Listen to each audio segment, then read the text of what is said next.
Sunny, will you lead the pledge? Sure. I I think I can remember. I hope so. You remember everything else. I Okay. was like today, I'm not sure. All right, we'll do the best we can. We will call to order the Grand Traverse County Board of Commissioners regular meeting for Wednesday, September 19th, 2018. If we could please stand for the Pledge of Allegiance, led by Commissioner Wheelock. Pledge allegiance to the flag of the United States of America and to the republic for which it stands, one nation, under God, indivisible, with liberty and justice for all. Okay. Roll call, please, Sarah. Johnson? Here. Klaus? Here. Wheelock? Yes, ma'am. Gorfulet? Here. Mayor? Here. Lathrop? Yes. Crawford? Here. We have approval of the minutes. We have minutes of September 5th, 2018, a regular meeting. Minutes of September 12th, 2018, that was our study session regarding planning. Madam Chairman, I would move to approve the minutes as provided. I'll second that. Moved by Commissioner Wheelock, supported by Commissioner Mayer. Any discussion? All those in favor say aye. Aye. Any opposed? Okay, thank you. Now it's our chance for first public comment. Sarah, will you read the rules, please?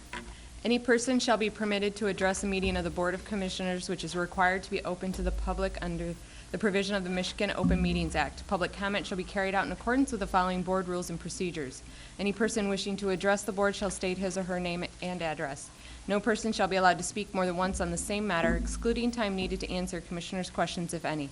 The chairperson shall control the amount of time each person shall be allowed to speak, which shall not exceed 3 minutes. The chairperson may at his or her discretion extend the amount of time any person is allowed to speak.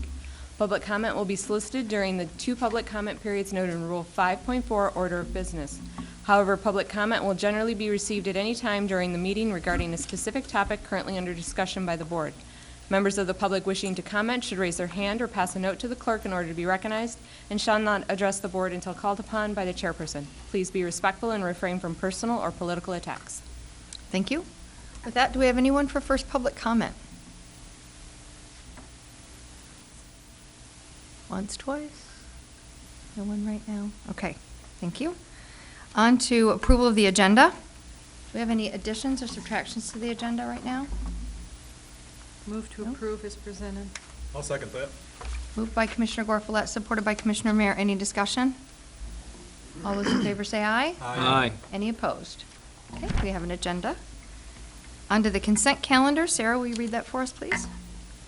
The purpose of the consent calendar is to expedite business by grouping non-controversial items together to be dealt with by one commission motion without discussion. Any member of the commission, staff, or the public may ask that any item on the consent calendar be removed and placed elsewhere on the agenda for full discussion. Such requests will be automatically respected. If any item is not removed from the consent calendar, the action noted, receive and file, or approval is approved by a single commission action adopting the consent calendar. All information identified on the consent calendar can be viewed in its entirety at www.grandtraverse.org. A, receive. 1, Road Commission September report. Approvals. 1, fiscal year 2018 budget amendments. 2, August 2018 claims approval. 3, 2018 monumentation program contracts for service. 4, snow removal contract. 5, contract renewal for Health Department Medical Director. 6, fiscal year 2018 Emergency Management Performance Grant Agreement. 7, Michigan Department of Agriculture and Rural Development Clean Sweep Grant Amendment. Okay, does anybody have anything from the consent calendar they would like removed and discussed?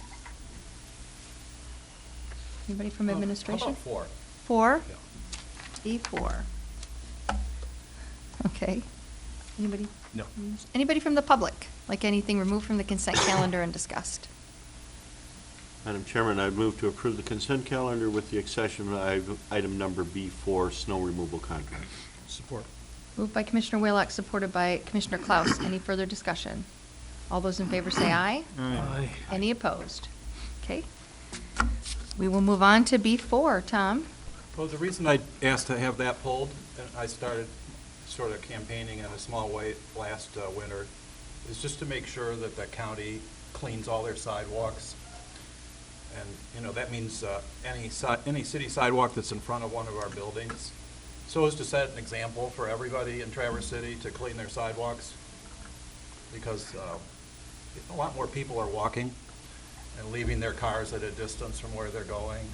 And I think it would be great if we could just become known as that our sidewalks are clean, free of ice and snow.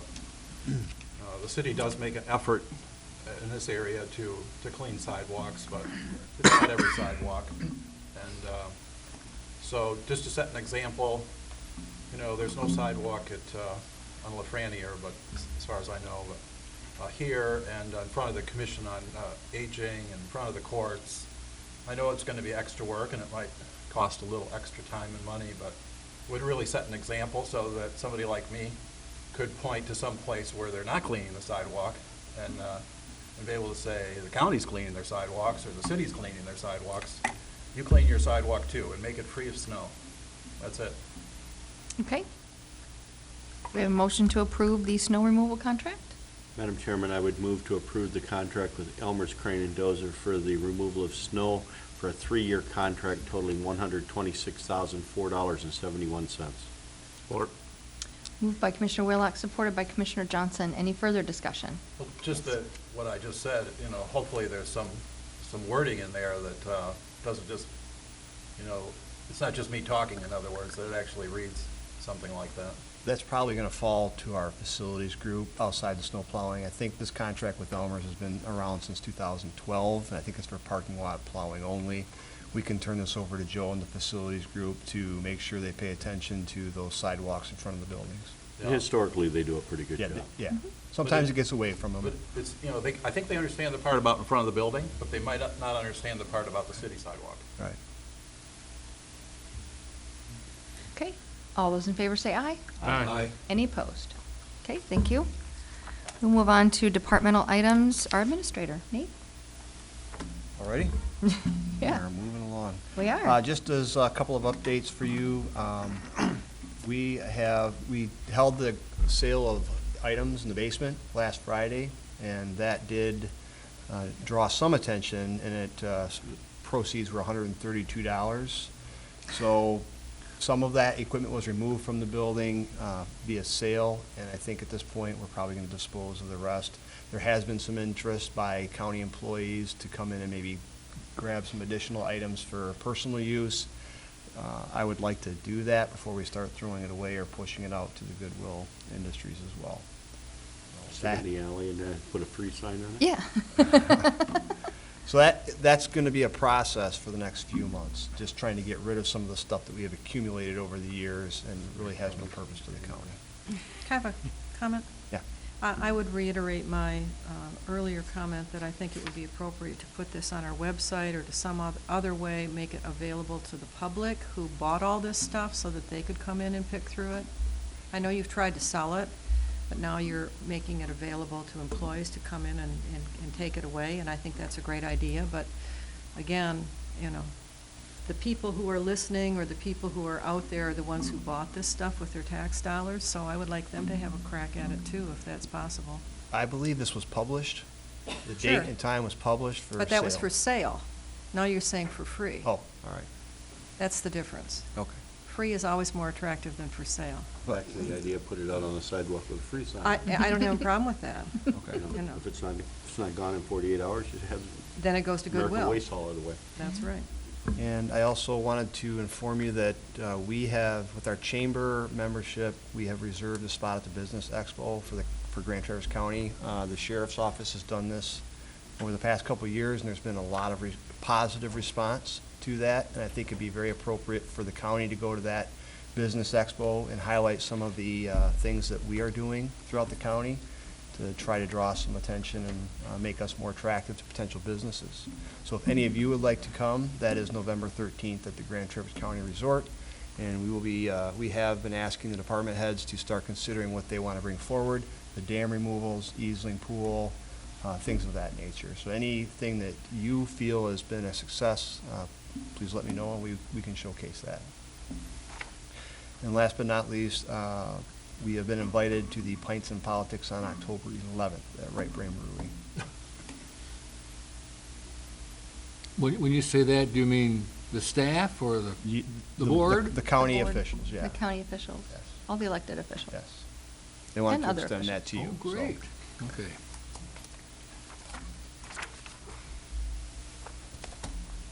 That's all we have? it. Okay. We will move on. Under sheriff compensation. That's you too. Well, the sheriff presented to you last meeting, and this board asked if the administration could come up with some examples of what pay raises could be for the undersheriff. And we met, Dean and I specifically, and we agreed that, and Chris agreed that the M category is an appropriate category or classification for the undersheriff. We agree that the undersheriff is a unique position created by statute and has some unique job requirements. So our recommendation is to make an M1 classification, and that M1 would indicate that there is a pay differential between the normal M classification and the undersheriff. And it's up to the board if, for discussion purposes, we put on 8, 10, and 12% above and beyond what the captain makes currently for your discussion, and we can make that happen if the board chooses to do so. Okay, Ron. What is the current salary for the undersheriff? $80,091. That's. I'm sorry, for the that's what undersheriff? Of the undersheriff. What is- 83,338. Okay, so 83,338. Current captain is $80,091. Correct. It's about 4%, roughly. The sheriff is here. Sheriff, if you'd like to come up and speak to that as well.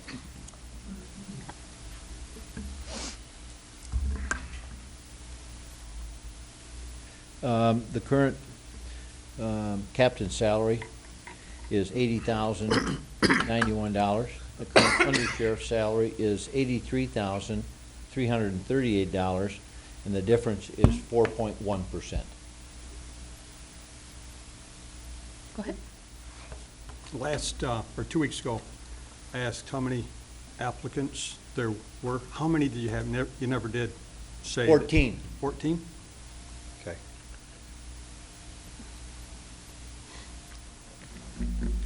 And Sheriff, how do you feel about the M1 classification, the way it's laid out here? Would that be, in your opinion, an acceptable resolution? Depending on what, if you pick the 8, 10, or 12. Okay, right. Okay, number one. Okay. Number one. Number two, that's dealing with current salaries. Right. Today. Well, I sent you some information to see where this difference in compensation between the undersheriff and the captain might go, depending on what happens. And I expect the same concern to the county administrator in that if you pick the 10% compensation difference in a couple of months or by the end of the year, it may not be 10%. Mm-hmm. It could be 6%. Okay? Mm-hmm. Depending on what the board decides. Honey? Dean, have we identified additional funding that would be available to fund this position at a higher rate? I shouldn't say better rate, at a higher rate. Yes, we have. You know, I think we've been talking about this for nearly 2 years now. A lot of our salaried positions that haven't seen raises since 2014. And, you know, the undersheriff is one of those. You know, he's charged with a lot of responsibility. He's responsible to oversee people under him, and those employees under him have negotiated pay increases every year. You know, or not every year, but many of the years. And therefore the gap between the supervisor and the line worker, if you will, for lack of a better term, has gotten too small. Cheryl, and then Dan. Well, not to throw a monkey wrench, but I'm wondering why it isn't tied to a differential to the sheriff's salary as opposed to a differential to the salary of the captains. Because just like when we're looking at paying a deputy administrator, we're looking at how we have to have a differential between what we're going to pay our chief executive officer and what we would be paying that person's second in command. It strikes me that that's the more logical analysis, is how much are we paying the sheriff? And then from that, there should be a percentage drop down that would be the pay that would go to the undersheriff. And that would accomplish two things in my mind. That would make sure that the sheriff was always properly compensated, and then that means that the math would be real simple in figuring out how to compensate the undersheriff. I don't personally think it should be tied to the contract or the union employees, because I'm assuming that the sheriff and the undersheriff are not union positions, There. correct? That's correct. So that seems like a faulty analysis to me, but that's just my take. If I can comment, I think, Commissioner, that you're right with the deputy administrator as relating to the administrator, but there's not a hierarchical organization in place. Within the sheriff's department, it's very strictly hierarchical. And that is the way the lower contracts pay the above command officer. So it's, But not the sheriff and the undersheriff. that is correct. And so I'm saying that's why you can take them out of the hierarchical discussion, because they're not part of that. So, and go ahead, Dan, and then I have comment. I don't know what to think yet, but what I don't want to happen is, I do think the undersheriff that position needs to get funded better. I don't like this M1, M2 stuff, because I don't want it to be thought that every time a captain gets a raise, then the undersheriff has to get the raise. It's an automatic thing. I'd rather see that suggestion come from administration about, or a request from the sheriff himself. But I don't want to just, bam, the captain gets a raise, now the undersheriff gets a raise, just every year automatically. I don't think that's a good idea.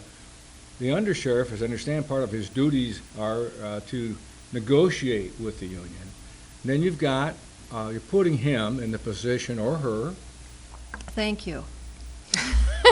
I've been waiting for that. Yeah. To grapple with that. I'm not saying they be dishonest, but no, they got to grapple with it.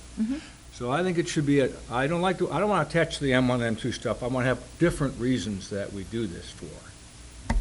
If I can interject, Commissioner, it's not tied to that, okay? It's not tied to that. The captains and the other units, bargaining units in our sheriff's office bargain with the county for their salary, wages, and benefits. The board sets the salaries and compensation for the non-contract people, which includes the undersheriff, okay? I understand that. So what has happened over time is that there's two separate ways of determining salaries. So over time, what has happened is that the captains have gotten pay increases which were more than the county set for the non-contract employees. That's all the non-contract employees, not just the undersheriff's position. So the gap has come, the gap has been closed, because the unions, the captains, have done better than the undersheriff and the other non-contract employees. Sheriff, I understand 100%. I know Okay. all that. But it's not directly tied to that. And I don't want it to be. That's where we got. And I don't want it to be. I don't want it to become known that way. Right. Well, it's not now. It's And not and I tied don't, to and it. I want to make it clear Okay. that we're not going to Sure. do that. Now, if the board votes that way, that's a Right. different thing, but I don't want it. Okay. I don't want to be saying every time a captain gets a raise, boom, the undersheriff gets one. That hasn't occurred. It doesn't happen now. Well, you're asking for it to happen. No, I'm not. No, I'm not. I'm asking for some kind of a separation. Because if you vote tonight to have, to increase the undersheriff's salary, which is 10% more than the captain, okay? Right. And I'm gonna throw out some numbers. Mr. Nordford might wanna close his ears. But right now, the captains. Don't do that. No, So- Okay. if it's something that should be in Because closed it's session, very then we cl- what's shouldn't gonna- talk about If you it. continue the way you have been, it's very possible that this gap might continue down the road to get smaller again, and it will have to maybe be reset. Because that's what's happening now. That is exactly correct, Sheriff. Yes. We've talked about this before. And I That is don't correct. disagree with what you said about, but that takes the undersheriff out of that. I understand completely. I Situation. want to clarify a couple things. The M1 classification, right now, the undersheriff is in that M classification with other classifications, with other job descriptions. So you have to do something with that just because of the way finance works. They have to be paid differently. They have to go to a different classification or a different step. So the M1 would designate exclusively for the undersheriff. And then this board will set that percentage above whatever. You don't have to even attach it to the captain. You can just say he can make $90,000. Okay. Yeah, it doesn't That's have how to we be. make that happen. The sheriff wants to attach it, he wants to attach a percentage above captain like it was many years ago at 11%. He's saying, I want to restructure that pay scale so that the current gap is 11%. Eh. That is not his decision, that's your decision. Right. So and- what if you tied it to a percentage of what the sheriff makes? You can do that, And what would that percentage be? whatever you want to make it. I'm saying based on what the numbers is What that is the he's number throwing that the out right sheriff now. It's usually 20% below, is about 15 to 20% below the next. What is the sheriff's salary? This year it's 97,053. Okay, so if Just you saying. did 11%, what Yeah, would you? just one thing to keep in mind, one of the things that causes this difference is we have 312 groups that have some advantages in state law, and then we have our contract employees, we have a number of groups, and then we have non-contract, so there's a lot of differences.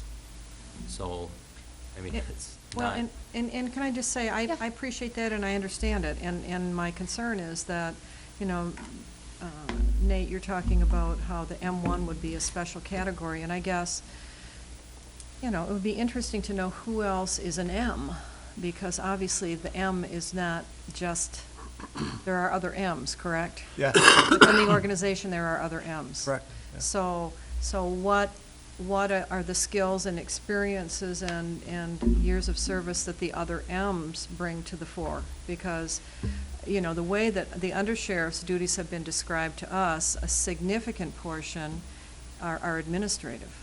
They're union negotiations, they're a lot of administrative kinds of duties, or at least when you were applying for this job, you talked about all the administrative experience that you had as undersheriff. Yeah, And it felt like it was more heavily that than road patrol or, you know, certainly is. other things. So who else is an M? I mean, what do we compare M and M1 to kind of wrap our heads around what we're creating? The sheriff has the answer? Yes, I'm sorry, I Yes. don't have it with me, but I believe the only other person in the county that is in the same classification with the undersheriff right now is She left. a person at the health department.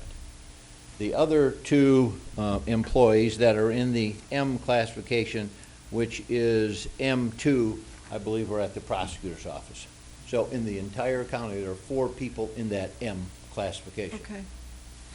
Well, that helps me. Okay. Tom, did you have, and then Bob? Yeah, I just hope that we're not setting ourselves back while we're negotiating with the captains by discussing this in some kind of ratio to the undersheriff. You know, I understand it's not directly related, but, you know, that we're still negotiating with the captains. And are we making, you know, are we setting ourselves back negotiating with the captains by discussing the undersheriff rate at this point? Can't say. No. I don't see that it's going to impact the negotiations of the captains. Certainly, we don't want to disclose what we have talked about in terms of overall movement by the board as far as a wage and fringe package. So, but to that point, the board has already made some offerings to the administration about what they are willing to do with incentives for wages this year. The undersheriff would be applicable in that scenario as well. So if the board decides tonight to give the undersheriff, to change the wage scale, essentially, if the 19 wage increases come, they will be eligible for those wages as well, those increases. So there's always going to be, because of the nature of salary non-exempt, there's going to be that possibility that a bargaining unit gets a raise that the non-contract people don't get. It's just the nature of business, and that is your prerogative and your right as the co-employer to bargain for those people. Bob? Yeah, I mean, we only have a few choices here, I think. Either leave status quo, make a new classification just for the undersheriff, the M1. You know, tie it to the sheriff's department, or the sheriff's pay. I don't know, for me personally, I would just assume do the M1 and just go to the 12% right now. And then you know it's gonna go back, it's gonna go down, but it's not tied the way it's written now. To me, I wouldn't tie it to the raise. If you started at 12% now, you know you're gonna have some buffer, but it's gonna be better than it was.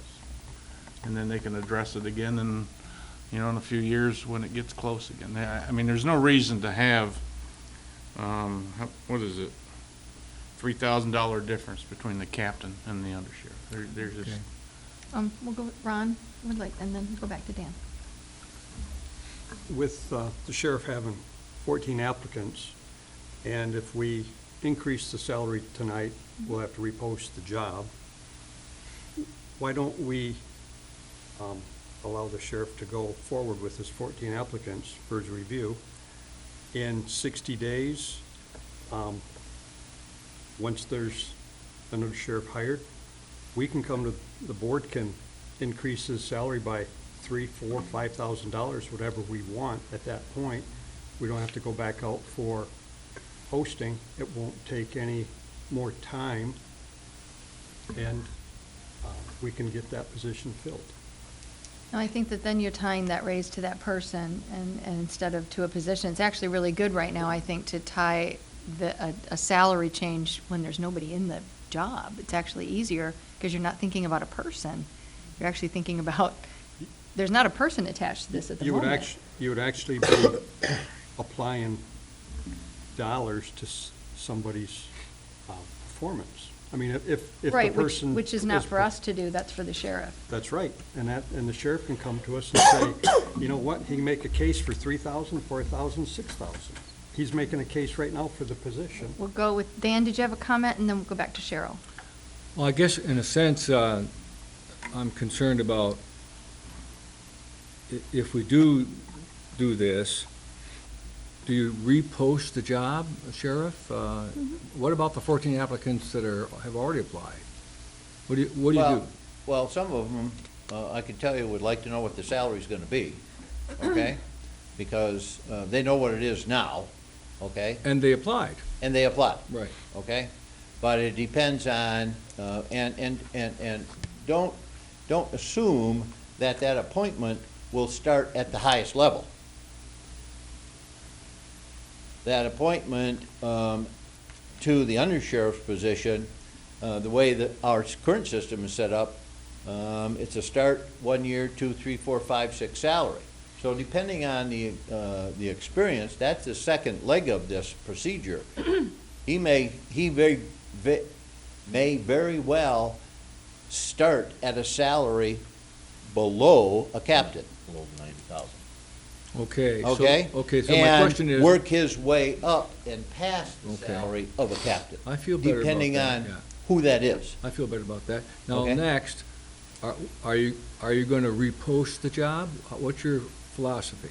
Kind of depends on what happens here tonight. If you do nothing, probably not. If the And if we- salary increases substantially, I think it's fair to do that, okay? But, and back to your further comments about tied to the cap, this is just like a reset. It was 11%, and then it started dropping. We're just trying to reset it at 11%, and Commissioner Johnson, this discrepancy, the difference, may come up again if we continue the process. It will. Yes. I just don't want it to be automatic, that's all. I don't want to be. It's not automatic. No. Okay. Cheryl? It's not. I would support the M1 classification at the highest rate that you asked for at this point in time, with the understanding that you must repost the job. It's unconscionable to raise the salary and not repost it, in my opinion, because there are people who probably didn't apply because of the salary, and to simply raise the financial piece without reposting, it feels like we're raising it so that you can pick someone already from the pool. And that doesn't seem fair to me. So, and the other thing, just as a comment, and I know that there was laughter, but I would really appreciate it in our discussions when you talk about something like the undersheriff, if you used the cumbersome he or she language, because there is no rule that says that the undersheriff must be a man, is there? Nope. And so, from my perspective, that would be really great if we could make that a part of our regular language, is he or she. I did it It's today, just- didn't I? Yes, you did, and I Get an A+ applauded you on for that. that. And Yeah. it's a little thing, but from those of us on this side of the gender gap, it's a big thing. So, thank you. I hope you understand it's not intentional. I know your wife. Tom and then Sunny. Well, I'd be comfortable with something that's in the middle of where the captain is and where the sheriff is at. But the difference is going to be, in that range, that 11% or 10%, somewhere in there. If Dean could calculate what the, amount in the middle of where the captain is and where the sheriff is for the undersheriff rate, it might be around 88.5. I That's just sort of correct. rounded it off. If you did the 10%, that would be about 90% of what the sheriff makes. If you did the 12%, it would be about 91% of what the sheriff makes. Right. Those are good calculations. So is it around 88, sort of in the middle there? It's in that 88 to 88.5 range. Yeah, okay, so that's But pretty it- close to the 10%, which is 88.1. Correct. I'd be comfortable with that, because I do think there should be a spread, that makes it attractive from moving from one position to the next, that people can easily see. So I would make a motion to make it 88.5, and the only thing I would add to that is that I would like to sit down with administration in the near future and discuss what we could do to look at the wages for all of our employees, because they were set back and they haven't had any increases in a long time when they started to contribute more to their own health insurance. And Cheryl brought up something, I don't remember which day it was, but if there's anything to the fact that, like maybe there's some disparity in people, what they're getting in their insurance, it's costing some more or less. Can you explain that? Well, that's That's kind a of not part of this discussion. discussion. Yeah, okay. And Yeah, can we? do we have a motion? But on I would the make floor the then? motion for Okay, make your motion. 88.5. Yeah. I thought we already have a motion on the floor. No, she said she would support. Okay. It wasn't really an official. So go ahead and make your motion, and we'll get support, and then we can. Okay, I'll make a continue. motion for 88.5 to be the salary for undersheriff. It's the- a non-contract exempt employee In the M1 classification. in the M1 classification. Okay. There's support? Is that Cheryl? For purposes of discussion, I would support that with a friendly amendment that it would require a reposting for the position. Yes. You're good with that? You got that, Sarah? Okay. So moved by Commissioner Mayer, supported by Commissioner Gorfulet. Sunny? Well, first, I think the point that you made earlier, we're talking about the salary for the job, not the person. I think the fact that we don't have a person in it makes the discussion easier to have. Because we continuously get caught up on a person that's in the job and what they're doing and what they're doing better than maybe someone else would do. We don't have someone in this position. So this is a perfect opportunity to have a discussion about what the value of an undersheriff in Grand Traverse County is. And I'm okay in that $88,000 number. Keeping in mind that the sheriff mentioned the fact that just because we post the maximum salary of this position at 88.5 doesn't mean the person that comes into the position of undersheriff in 30 days or 60 days is going to be making 88.5. You know, that's all gonna be tied to the thing. I personally like the idea that the salary is set and that person has steps to get to that 88.5. I personally don't like the idea of tying it to it, whether it's 10% or 11% or 12%, because then there's always that assumption that it's gonna stay that way. Yeah. Kind It of just a doesn't stay starting that point way. at this point, at You know, this time. At this point, this is good information for us to help us decide what that number is supposed to be. And I think the discussion of 10% less than the sheriff and 10% more than the captains, those are legitimate conversation pieces. But the fact is, we are establishing a salary for the value of the undersheriff of Grand Traverse County. That value is set to the maximum amount, and then it's the sheriff's responsibility, when he appoints an undersheriff, to determine where that candidate fits in that scale. And I think we're all okay with that, I believe. Sheriffs are okay with that? Well, as I commented earlier, the number is, obviously, you're gonna have, the finance department will have to put the $88,500 as the top step, and then back it up down to the starting step, okay?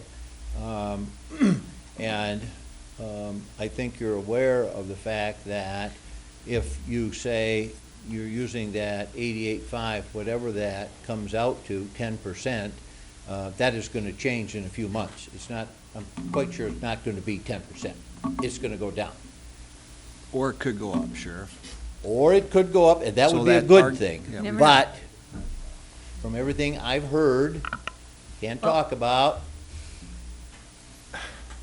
love to see it go up, because I'm in that group too. So, yes. Tom, Yeah, then Ron. I think the HR department would know, what the, Yes. what the spread would be for a job, but it probably would start somewhere around 79 and go up to that high point of 88.5. We don't know. We don't know, No. but somebody in HR could figure that out, because it's not a fixed amount, it's the top amount that we're That's talking correct. about. The steps go from training 1, training 2, to step 6. So we're they talking So go- at that point, it does depend on the person. They can Right. put them in at step 2. Right, I just wanted to make it clear that that's the top amount, Mhm. and that it starts at below that. Depends on qualifications, so. Ron? That was gonna be my question, so what would the starting salary be? Would depend on the person. Depend on the qualifications, the That they history, have. the experience. Well, they're probably gonna have to post something, Yeah. And Well, at that point, if- it does depend on the person. but I think the HR department should have a chance at that. Well, they'll post a range from 79.9 to 88.5, or whatever the number's going to be, so. So what was the range of the posting that we just went through? I'm pulling that up as we speak. And here comes the sheriff, because I believe he probably knows. Oh, I'm guessing he has a piece of paper that shows it. Probably. 57,653 to 83,338 is the current salary range for Low. that position. That's I a big don't range. know Can you what say that- was say that posted. starting salary again? 57. 57,653. Gonna apply, Bob? No. No, that range needs to be tightened up significantly. That's a big range. You know, Well, I the don't know whose yeah. responsibility that is, but from 57 to 83 is just. That's the that's system we ridiculous. operate under. That's a ridiculous range. Well, And I can guarantee you, if you posted this position with a salary range of between $57,000 and $83,000, your most qualified person probably didn't apply. The Probably. training 1, training 2 steps, so you get 3 you have 3 changes in your pay the first year. Training 1, training 2, so that's almost a $10,000 jump in the first year. So very few undersheriffs are gonna come in at the training 1, so I'm going to just take a stab that the sheriff's probably gonna want this person to be at the top step, but if not, the lowest is probably the step 1 in that $66,000 area. That's the first year's, that's year 1. Those first 2 steps if they're not making it, you don't want, you dismiss them, and you haven't paid $89,000 in the meantime. This is something peculiar to the way we do things. Yeah, Yeah. for Grand Traverse County. These are not, the classification system we use is not unlike other classification systems. Okay. Okay, Tom, So- and then I think we're going to vote. Just for clarification, 'Kay. this is the top step we're discussing. Yes. so. Step 6. And I think we're all a little bit surprised that it's such a range, because Yeah. I wouldn't have guessed on that. So somebody in HR has to decide what the proper range is for, Or the sheriff. or the sheriff, yeah. Okay. Do you have any public comment on this? We can open it up to public comment, besides the sheriff. No? Okay. Can you read the motion for us, just so we know? Don't look at me like that. Put me on the spot. I am. Okay, I have moved by Mayor, second by Gorfulet, to set the M1 pay rate max at 88.5 for the undersheriff and require reposting of the position. Very good. Yes. Isn't that the creation of the M1 Yes. classification? Mhm. Okay. All those in favor say aye. Aye. Any opposed? Very good, thank you. Okay. We will move on. Joint planning session discussion. Nate? Thank you. Start So us last Wednesday, we had a very productive, well-attended planning meeting from townships and municipalities, representatives from the planning and the supervisors were all there. It was a very good discussion, I felt. I don't think you felt the same way. And I've had a few conversations with these folks after the meeting, and I think it's fair to say, just as a way to tee this discussion off, that the overwhelming consensus was there really wasn't a current need from the townships or the municipalities to have a planning commission or a planner. So I would leave that to your discussion for guidance, subject to the planning commission and the planner position.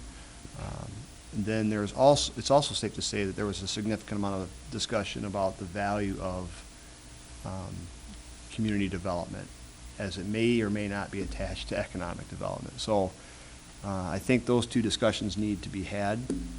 I think it's safe to say, I don't know if there's agreement that the overall overwhelming percentage of people there did not feel we need a planning commission. Who wants to start? Oh, Sunny. why not? Yeah, I don't think there's any question. There was pretty much zero support in the room for the county to maintain a planning commission. And I don't know how we do this in pieces. These folks have been volunteering their time for an extended length of time, some of them. They certainly need to be thanked for their participation and their service. But moving forward, and I don't know what the cutoff date is. Do we stop it now? They meet quarterly, correct? They are supposed to be meeting quarterly, yes.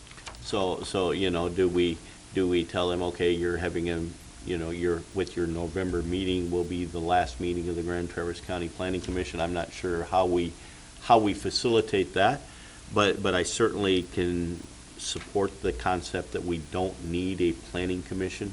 I think that's a good idea. I think there was much value expressed with someone to help us with, community development. And I guess what I would like to do is at least investigate the possibility of whether we can provide community development services.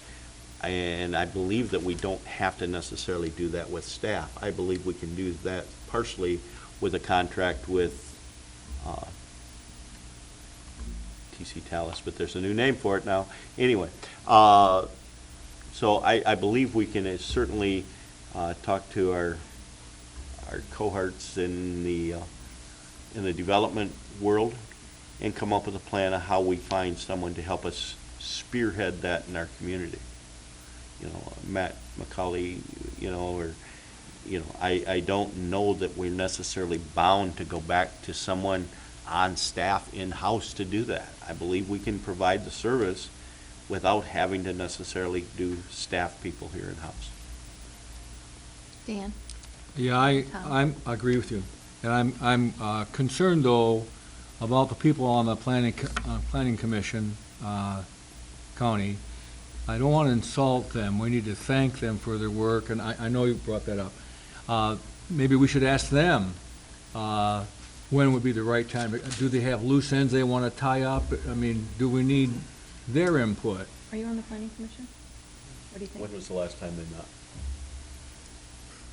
I'm gonna say 6 months ago. Yeah. I mean, it's They been. can't have much on their it's- plate, because I don't there's think they've met nothing- for 6 Okay, months. Nothing so on the we should plate. come up with some type of thank you letter or something to these people. Thank them for their input and their work.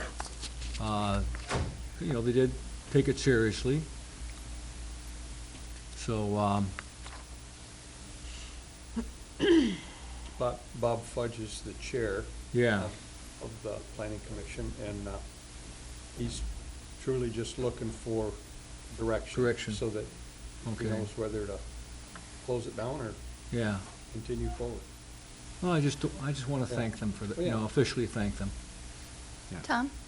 Well, I think it might be premature to say that we're not going to have a planning commission, and they can meet 4 times a year. I think one of the reasons they haven't been meeting is that we haven't made a decision as to what to do about replacing the director of planning. I think the planning director is not what was, what ended up from our joint session. It was community development ended up as the new way to phrase it. And if the planning commission was having a meeting, somebody that we hire to, from the outside to do our community development could help decide what the focus of the planning commission is, and maybe the name would be changed to a community development commission. But to just abandon it without more discussion, I'm not sure we can decide to get rid of the planning commission tonight. That would be my thought, not to get rid of it tonight, so. Cheryl? Well, sadly, I wasn't able to be a part of that meeting, so I can't bring in the global perspective that all of you have, but, beg your pardon? We can Give me get the to the DVD? DVD. Okay. It's online. But, you know, I was part of the decision to end our planning person when we agreed that we would let John Sight go, and basically took apart the planning department with the understanding that we would take a look at how do we function with that absence. And I feel like we're doing pretty good, okay? I mean, I feel like we're doing real well. And I think that from what I've heard anecdotally from people who were at that meeting, that seems to be the consensus, that generally speaking, townships and entities that we partner with are not feeling the loss of the county planning department. I agree that we need to thank people for their service, however they service us and volunteer, we need to thank them. But to prolong the relationship, to me, is counterproductive at this point, because they're not actively engaged in something that is of value. So, to me, the more interesting conversation is actually the next piece, which really dovetails, which is the economic development piece, and how does that fit with community development. So, I guess I don't know if we need a motion. If we do, I would make a motion that we decommission the planning commission. Support. Moved by Commissioner Gorfulet, supported by Commissioner Wheelock. Go ahead, Sonny. Well, I We'll go guess back to Dan. the point, we have a number of township supervisors in the audience this evening that were part of that meeting the other night, and I thank them again for their time. You know, unless I missed something the other night, there was no support in the room to maintain a county planning commission. There was expressed need for someone to help us spearhead community development, whether that be economic or housing or whatever. But there was, at least in my perception, there was no support for the idea of maintaining a county planning commission. You guys want to, anybody go want with- to comment? Well, let's go with Bob and then Dan, and then we'll open it up to the public for that. No, Go ahead, Bob. I completely agree, Sonny. I didn't think there was any real support. The only thing I would probably add to that is to put a time frame on that motion. And I would suggest November 1st. That way, if they decide they want to hold a meeting in October to wrap up, then they could do it in October. Good. Okay. Would be So my is that suggestion. an It's okay a friendly amendment. Friendly amendment, and the second is That's okay fine, with that? you know. Okay, And And Dan? then the other ahead. thing I would like to add when we get 2019 into community development or whatever discussion is, I would love to have that defined as what's the Yes, role, that's because it's what I such a. Well, that's what we're gonna talk about It's so next. broad. We'll move on and talk about that next. That's exactly what my point I was gonna That's your make. point, is that okay. This community development, I want a definition of it. We will. Yeah, okay. We'll move Was on there to that. support for my motion? Yes, Sunny, Friendly, okay. yes. If I and could the make a friendly- suggestion as to the Yes. motion, Go ahead. I would suggest maybe instead of using the word decommission, the word abolish. Because that's what. word. That's, Do you think that's a kinder and gentler word? Well, we weren't, it means the same thing, but I Much think more it's a more legal word, it's much more explicit, I guess. explicit. Okay, a friendly amendment, that's okay. Abolish. Abolish. Sunny's okay with that. Tom? Well, I'm just, maybe you could find it easier than I can, Nate or Chris, but the county website, under planning, what is considered planning? We talked about that a little bit while we were there at our joint session, but planning, overseeing planning in the past has been brownfield redevelopment, the land bank. It seems like the EDC was sort of overseen by the planning department. And I would like the brownfield redevelopment and the Economic Development Corporation, the land bank, maybe some sort of, I think at one time there was a joint housing task force. There have been other activities in the planning area that I just don't want us to forget about. The difference Yeah. is those were overseen by the planning department, not by the planning commission. Right. Right. And that gets us back to that whole community development thing, Right. Which we'll That's move why on we- and talk about that We- next, that's about what that's would a go under separate there. piece, and Yes. I think, as far as, what the date is, I guess in my mind, the planning commission has gone by the adoption of the 2019 budget, so. And that's, That's. I just wanted to make sure if they wanted to have a meeting November 1st. to wrap up, have a party, I don't know, they could have that, But what does the website say? Can you see that, Chris or Nate? It's under community development. and Yeah. That contains planning. I've already. Well, obviously, all of the things that Tom has enumerated were within the physical space of what of planning, and they were under the auspices of that office. That has nothing to do with our discussion right now. That has Right, to do right now we're with the talking about next planning discussion. commission. That's Yeah, we'll correct. move on and talk about that next, Well, I about thought- where all those things go. Yeah, I felt that they were related, that the planning commission was a body of citizens that were, They had no control over the housing commission, the Yep. brownfield redevelopment, or the economic development corporation. They were separate entities. Or the land bank. The land or bank. Housing. This will not affect any of One that. has nothing to do with the okay. other. Well, then, in the new direction that we take, I would like that to be considered under the title of community development. Separate discussion, Yeah. please. Yep, we're going to move on and talk about that next. Right now, we're going to vote on, The Sarah? abolishment.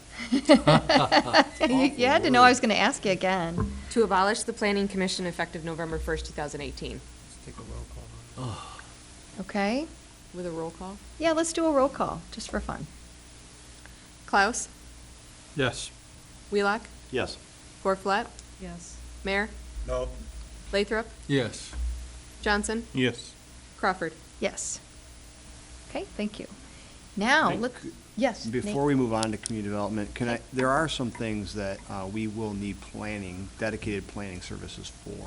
That would be our master plan is nearly expired, if not, as is our strategic plan. So in the 19 appropriation, we may be coming to you with a request to fund a certain level of planning services on a contract basis. Is that something this board would at least consider through the recommendation?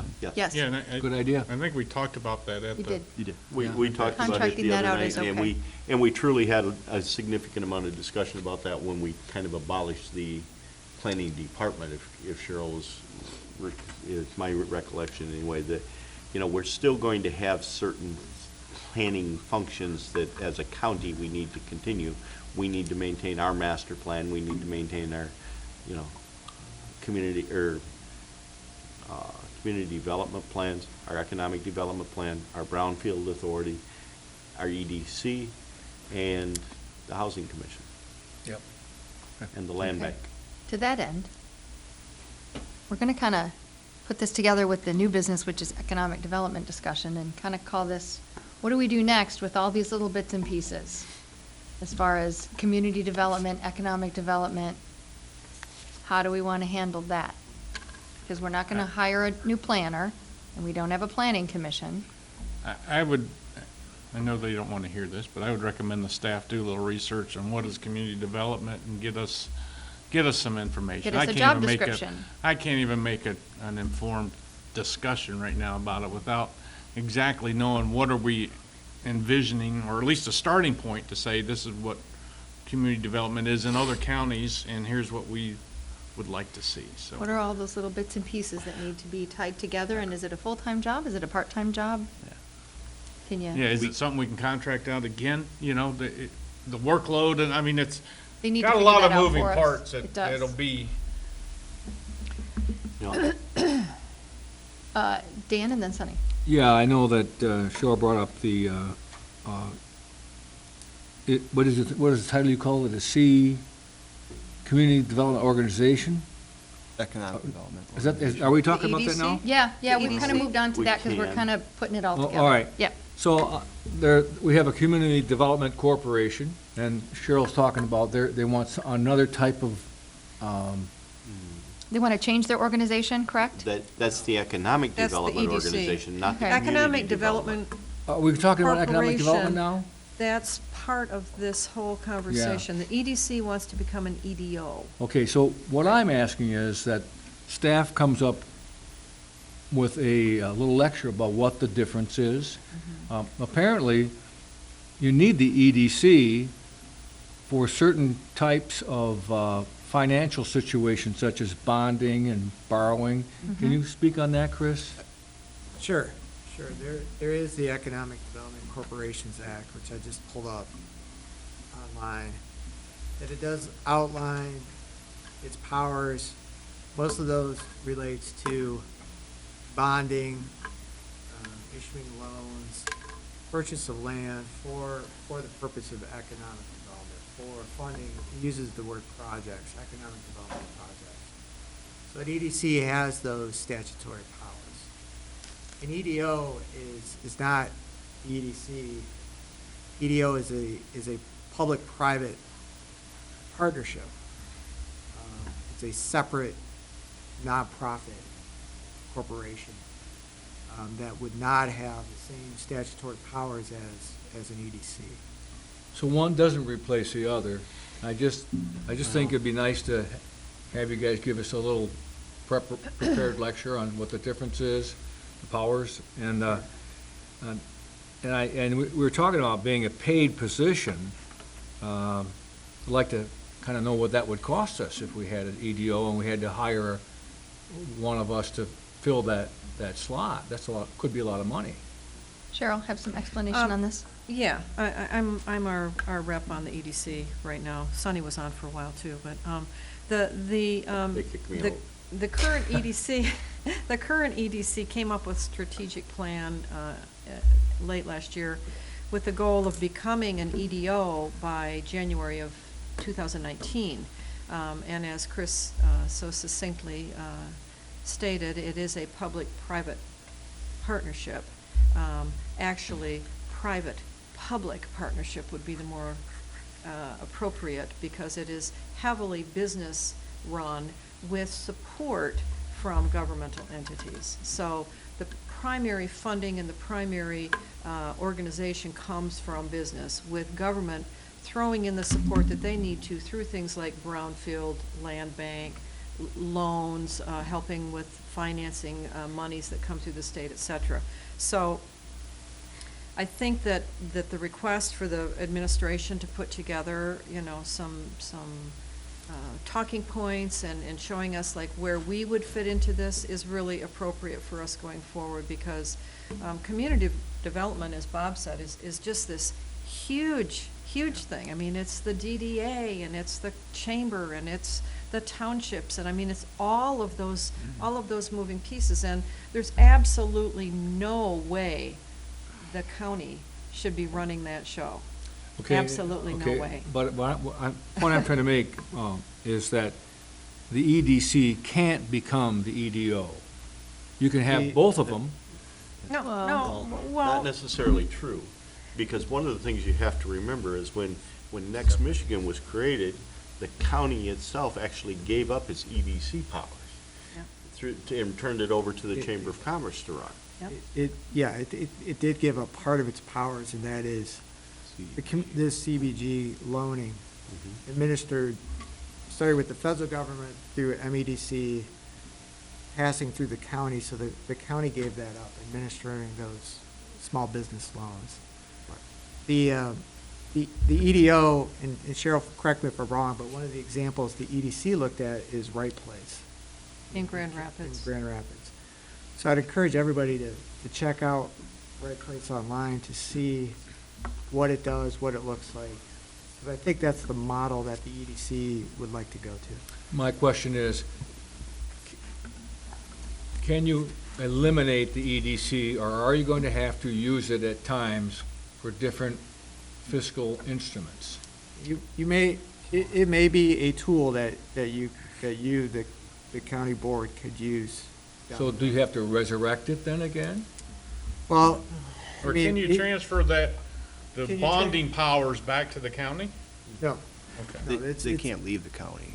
The EDO it does never not have goes the right to. It never went away. Right. The EDOs can't, they can't offer tax-free bonding. They can't offer anything through the CDBG program.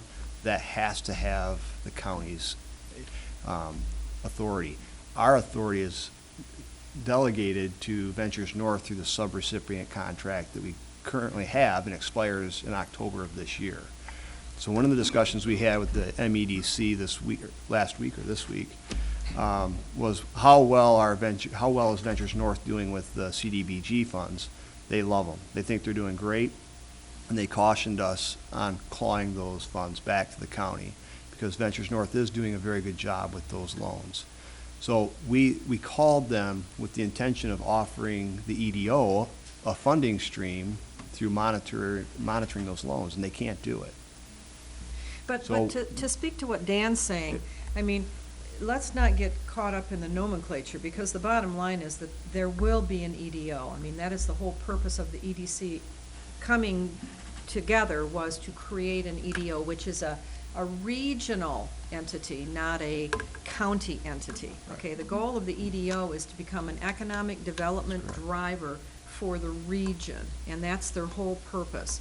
Our EDC, we can call it ABC, we Correct. can call it XYZ. It's Correct. gonna be a placeholder in the county that will continue to receive funds, disperse funds, make do bonding, do those pieces that only government can do, just like the city. So my That's- point is, we'll have both. we will have, we may choose not to participate in the EDO. I can't imagine why we would, but the point is, we can't be mandated to join the EDO. Okay. We could choose to join the EDO, and I'm guessing we will, but we don't have to. That's all, that's been my only point. It'll be both or one. You can't, you're not gonna eliminate the EDC. Right. Okay, Not the function of the EDC. right, okay. All right, That's been my only Sunny. point. Sunny and then Tom. Well, I think that we always get bogged down in this whole EDC, EDO thing, but the fact is, we have to remember that we also have brownfield redevelopment, Yep. we have the land bank, we have the CDBG, and we have the housing. And we receive funds for all of those things. We loan out funds. We foreclose property that don't come back to taxes. If that property comes to the land bank authority. And then we work on trying to either put it back on the market, get it back on a tax roll, or find some way to get it redeveloped. And then we've been very successful in this community with both our brownfield and our land bank. But we still need someone to help us coordinate that. That's correct. So whether, and with the dissolving of the planning commission, we contracted with two separate companies to help us facilitate those two organizations. I'm not sure if that's working well or if it's not working well, but it's a discussion we should have. You know, we still are always going to have a county function that's involved with economic development, brownfield, land bank, housing, and CBDG. So let's not forget that we're always going to be a part of those players, or else those programs go away. And our community suffers terribly if those programs go away. And that's because part of we're the very conversation that I had with Nate earlier in the week is, who's going to do that? Because we used to have an office with people in it that did that, and now Exactly, and I we've kind of guess shopped what that we need here to and do there, is, and we need to define exactly what this person would be doing or what this organization would be doing, and look at what our responsibilities are to run an EDO, a brownfield, a land bank, a housing commission, and you know, the Or just Ventures at least North, coordinate the North activities. contract has worked very well for us for the CDBG, and there's no reason that I think we shouldn't continue that. You know, obviously, I've been on the land bank a long, long time. I chaired a 5-county affordable housing task force a few years ago. You know, it's housing is a significant problem in our community, and somehow or another we haven't probably been as proactive with that as we could have been. So, you know, but it takes time. It not only takes money, but it takes time. Sonny, what was the last one? You mentioned 5 things. Brownfield, land bank, economic development, housing, what was the 5th thing? CDBG, Community What is that? Development Development Block Grant money. Grant. Okay. We recently heard a report where we had loaned money to Berg Well Drilling Yes, to purchase some new equipment. That came as gap financing through the CDBG money. okay. The only way that money could be distributed to him to help him expand his business was with the authority of this Board of Commissioners. Gotcha. you just like saying that, CDBG. This is so fast, I couldn't. Yeah, Community Development Block Grant, in case people are missing it, because we keep repeating the abbreviation. I definitely approve of what Ventures North has been doing, and when they come to make their presentations, everything seems to be just as it should be. I would continue with that. I also would like to see the county keep a EDC, and if we somehow are members of an EDO, I'm just a little reluctant to buy into it completely. I'd like to see some strengths and weaknesses of both models of economic development. I'm not sure the corporation and the organization is clear, and probably not clear to the public. And I just am a little afraid that other entities would take some kind of control that would be biased or, you know, less fair than the current system, because private businesses would be involved and other government entities would be involved. And I just don't like to change things unless everybody understands what we're changing. I believe there had been some interest in the city trying to, you know, have a brownfield program, maybe having an economic development corporation that was kind of favoring the city. And I'm not really wanting to see anything that the county's running along those lines be, you know, focusing on the city, because the county represents a lot of townships and villages that have nothing to do with the city at all. And I like to see our work spread throughout the county and not just focusing on part of the county. How about we open it up for public comment, for anybody that has comments about planning, community development? I agree with you. Don't be bashful, Chuck. You can Anybody do it. sitting out there, Chuck's just ready to jump. Go ahead, Mr. Korn.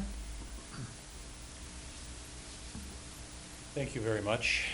My name is Chuck Korn, and I would disagree. We are not sitting on our hands in terms of housing. Garfield's been very active, probably more so than anybody else. I have been working with the Northern Nexus group to try to do some economic development from a multi-unit government approach. The issue is always when people bring their financial statements in to be considered, they're immediately public information, which is difficult. So I think that what has worked out with the chamber is the fact that there you do have private people who can begin the process and make sure that there's a There's a potential there. While everybody might be equal by doing it under the government, nothing gets done, so everybody is equally frustrated. So I would encourage you to look at this as community development as all of those things we've talked about. Someone who's the point person for brownfield, economic development, building. I mean, you have a building department that is really part of community development. So I would like to say very much I appreciated the conversation last Wednesday. Nate is surprising me with his ability to communicate, and I like it. Thank you. Why, thank you. Thank you, Mr. Korn. Anybody else have any comments for, go ahead, Mr. Zollinger.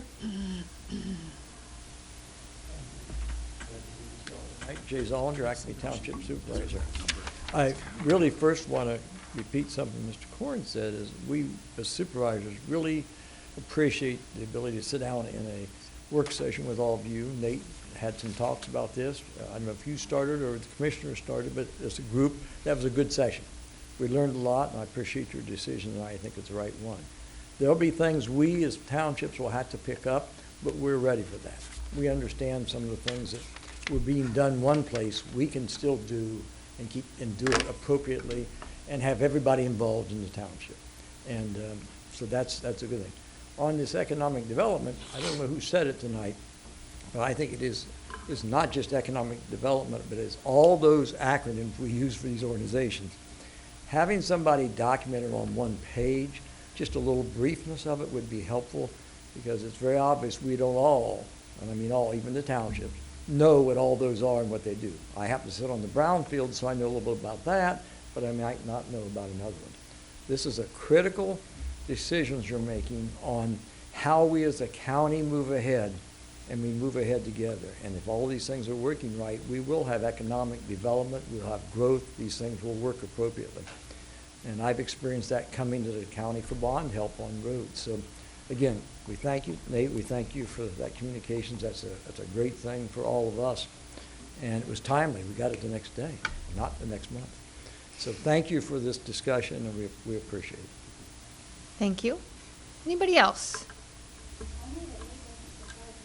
Oh, thank you. She didn't stuck up the microphone, so nobody was able to hear that. May I make a comment? Sure. I met with the Northern Nexus Board as well. I think I may have shared this with you previously, but that board, there's a lot of interest in the townships surrounding the city as to what is going to occur in Grand Traverse County for growth and development. I've also talked with our neighboring counties about economic development. They have interest in how we grow. Not necessarily that the businesses are going to flow into their communities, but their people are going to live there. So I think we should recognize we are going to benefit. The county is going to benefit from any amount of development that occurs, and somebody in the county has to have their finger on the pulse of that and be able to shuffle people back and forth to the various townships and municipalities that have opportunities for growth. They're going to benefit, and the county's going to benefit. So I think it is important to have somebody who's got their finger on the pulse. Whether that's an employee, I personally like that idea because we have other uses for that, and we've talked about that a lot internally, or if it's contracted, but it has to be a service we offer. Somebody calls on the phone and says, where do I get a industrial piece of land? We should be able to say, you can talk to Blair, you can talk to Paradise, you can talk to Garfield, East Bay, and direct them to those people. A one-stop shop is very critical. Carol, I have a question for them. Yes, ma'am. I'm just confused why the chamber doesn't fill that role. I mean, historically, if you went to a new community and you wanted to know about schools or land or opportunities, you'd go to your Chamber of Commerce. I mean, we have a huge chamber. Why don't they fill that role? That's a very good question. I don't know the answer. Question that's been asked many, many times. Okay, and I'm not saying it facetiously. I'm saying that if we're going to have this conversation, we have to remember that as government, we cannot be all things to all people because we don't have the resources that private industry has. So if the chamber has historically filled a piece of that role and they're not filling it now, the question would be, why are we not demanding that they fill that role. I mean, why are their members not demanding that they fill that role? And Chuck seems to have an answer. You have to step to the microphone, please, sir. I don't want to assume. I have had that conversation with the chamber, and they are operating on a relatively thin budget. And having a person in that position that can direct somebody to all of the different acronyms and all the different locations and be there to answer the phone or answer that knock on the door would require money. And so they are willing to talk about it, but they would like to get paid. So would we. Exactly. Okay. Can I ask a question, Chuck? Sure. Would you say that change, they actually made like a change in the way that they wanted to do business, the chamber did, the Traverse Area Chamber of Commerce, and I'm thinking it happened somewhere around 2012 or 2013 when they started to change direction? Like that would have been the beginning of Ventures North? They rebranded, yes. Yeah. So when they did that, they saw that as not being one of the core things that they wanted to be involved in, right? I think they'd gotten away from that quite a while before that. Even before that? Long before that. Okay. About how long before you? Like 10 years before? End of the or- last Probably century. Early 2000s. I was gonna say end of the last Because century. They truly Seriously. got to where they, how do I say this? They promoted, the big into the tourism and those kind of things. They worked very heavily with the Visitor and Convention Bureau. I think they kind of went through a period of time where they did very little to recognize both the existing industry and the potential for industry. I've had multiple discussions with Doug Luciani and others about the fact that, we celebrate these businesses, small businesses that might come in and do whatever, but we're doing nothing to recognize those businesses that have been here for 75 years. And why is that? We have our annual chamber dinner at the resort, and we recognize all of these little pieces. We're going to do the planning dinner that the county and the townships will do here in another month or so. We do a lot about recognizing those new projects, but we sometimes get real lax at recognizing those people that have been here year after year and doing their job and promoting and supporting this community. Chuck, do you see a value in having a brainstorming session like what we did for planning on coming up with some solutions for how to? Yes, I I mean- do. I think that would be a I'm a big. valuable exercise. For community I'm development. a big fan of people getting together in the government field and talking, because we're all working from the same pot of money. We ought to be talking. I think the more minds you get involved, the more likely you are to come up with that elegant, simple solution that works, instead of a complicated. We need to, at least in my mind, we start with compiling a list of talking points of what we need and what we want this position to look like, and who it's going to serve, both, the county, the townships, the community as a whole, who it serves. And I think once we've compiled that list of what services that we would like them to provide, and I'm sure we all have different ideas, but I'm guessing they're not too far apart. But that's why it might be nice to have the townships be a part of that making of the list conversation, because if you're defining the parameters of what you want it to look like, they ought to be part of the conversation so that they've got buy-in to what we ultimately end up doing, in my opinion. I mean, maybe this is truly a collaborative position where townships contribute just like the county does to a person that would fill that role, as opposed to, the county owning that person. I don't know, but I'd look forward to that conversation. thank you, Chuck. Thank you. So Yes. there is a position that we've kind of held, and in preparation of the budget, we're kind of looking at what this might look like. We have held a position that was in the community development office and it's still in our staffing plan. And that position carries with it, thank you, Cherry, $53,000. So I think what we may do for the 19 budget is place at least a position, hold the position in that 19 budget. Placemaker. Yeah, placemaker. And we can either use the funds for that person or that staff member, or we can use it for other purposes. And in the meantime, I can start to schedule conversations with the townships and do something very similar to that. I don't know that we can get that done before January 1, or by the time the budget passes. So we'll make the position. Can and that money be used for contract employee? Or I only think- for, yes? I think once it's allocated, we can do with that money with what we wish. Well, again, I just put in a plug for another group meeting. I'm sorry I wasn't able to be at the last one, but I do think that that's really a really quick way. Instead of you having 15 meetings, we could have one meeting with 15 people. I agree. so. I agree. I Any- was surprised how smart the township supervisors were. They're really a smart bunch of I guys. knew that was Really, coming. yeah. I knew that was coming. Yeah, You my know, God. it's amazing because they were impressed at how smart we were. I was not surprised. Maybe they weren't impressed with how smart we were, you know, I don't know. Yeah. Beth, can you come up to the microphone, please? Thank you.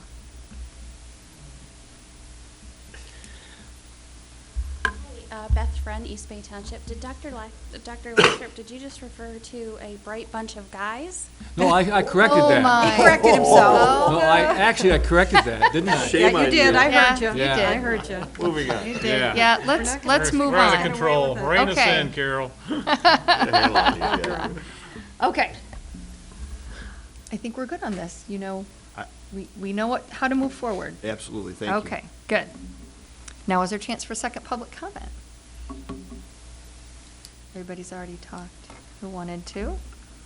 All right, Commissioner Department reports. This is only for reports on things you did, things you heard. It's not the time to bring up a new topic. Oh, this is a new topic. Wait, what is it? Don't say anything about the jail, because I got to talk to you about that afterwards. Well, I'm No. only going to mention No. the part about the jail. No. Is this Board of Commissioners appointed in February and March an ad hoc committee to address what we felt was emergency needs of mental health Yes. services in the jail. And in May, an offer was made by a community mental health. And I will talk to you about that afterwards. I'm just setting the timeline. All right. In May, they made the offer. In Yes. June, they explained the offer. In Mhm. July, the ad hoc committee approved the offer. I came and brought it to the Board of Commissioners. They approved it. And to this day, we still do not have a draft contract. And I have an answer for you. I hope somebody does. I do. Can we put it on the agenda? Well, Yes. I can't, No, I've well- canceled the last 2 months ad Okay. hoc committee Nope, meetings I got it. because we do not have a draft of the contract. That should I be an sense your agenda item, you frustration. guys. Yes. I Th- sense Here's you're the issue. frustrated. Okay, because I A can little give you, bit. I can give you the answer. Because I'm the chair of community mental health. It is not a simple contract. It is not, here's what we're going to give you, here's what it's going to cost, that's it. They are working back and forth with the captain at the jail to make sure that what they're offering is exactly what he wants, is exactly, I It's- believe Nate and I will disagree with Okay. that because they have been very thoroughly told that nothing goes to the captain without coming through administration and the Yep. commissioners. and it will. Point of order here. And it will. This is This is the not, very this is thing I discussion. don't want to have happen Exactly. anymore. This was supposed to be for notices and That's right. announcements and Put it on not the agenda. this. We can put it on the agenda for a later meeting. I know you're frustrated. Well, we I had know it you on are. the agenda, but we took it I- off because of the fact we don't Because have it's the not ready. contract. Exactly. So put it And- on again. And we will put it on again, and I will work on that. So we need to keep this section of the agenda for commissioner and department reports. And if there are things that need to be worked on, things that need to be put on future agendas, we need to take care of that elsewhere. Okay? Where do we do that? Talk to me or Nate. And that's how you get things on the agenda. And we're more than willing to do that. I put anything on an agenda that anybody wants. So if that's what it will take, then we will do that. Commissioner department reports. Anything at all? Tom? I'm looking for public feedback on the fence that is partially encircling the Civic Center. because on August 17th, there was an automobile accident, and one of the vehicles in the two-car accident off of Fair Street actually was stopped by the fence in going across the path at the Civic Center. And the fence wasn't even damaged, whereas the car was up on two wheels. I would like the fence to stay, and I'm trying to work with my fellow commissioners at the Parks Commission to leave the fence up and maybe even add a little bit of fence around the Norte building, because there are some very small children that may need to be fenced in a little bit, especially along a busy road like Put back the Front Street. fence. Put back the fence. Why Yeah. did you ever take it down? That was foolishness. That was an idea that was not mine, and I've been trying to resist it. So at this point, I've pushed it back. There will be no fence removed until the earliest next year, but I do need some support, because out of our Parks and Rec Board, there's me that's totally for saving the fence. Then there's another commissioner who thinks there should be more openings in the fence, but most of the commission believes that the fence should come down, and they're tired of talking about it. Okay. But I think it's really important, and I think it adds to the safety of the people that are using the path at the Civic Center. And if it saves one small child from being injured, that's enough for me. And I would like some support from the public. They can contact me. Thank you. Okay. Yep, so if you have thoughts on that, please contact, you can send it to commissioners@grandtraverse.org, or you can send it just to Commissioner Mayer, either way. Anybody else? Okay, we have a September 26th special board meeting, that's next Wednesday. Be a joint meeting with the city regarding the future of the senior center. We have some current job openings that they'd like me to talk about. We are always looking for a correctional officer for the sheriff's office, deputies for the sheriff's office, medical examiner investigator part-time, and seasonal law enforcement for the Marine Division. Also universal aid. Also open at the moment is a code inspector for plumbing. That closes on the 21st. An office coordinator for the volunteer division. That closes on September 28th. And an office specialist in corrections that closes on the 21st. So you can go to our website, grandtraverse.org, and check that out. We do need a closed session, correct? Okay, so. Madam Chairman, I would move to go to closed session to meet with council to discuss strategy connected with negotiations and collective bargaining agreements. Support. Moved by Commissioner Wheelock, supported by Commissioner Klaus. Any discussion? Roll call, please. Do we expect a decision? No, it's updates. Wheelock, Yes. Gorflat, Yes. Mayor, Yes. Lathrop, Yep. Johnson, Yes. Klaus, Yes. Crawford. Yes. Okay, we'll see you in a bit.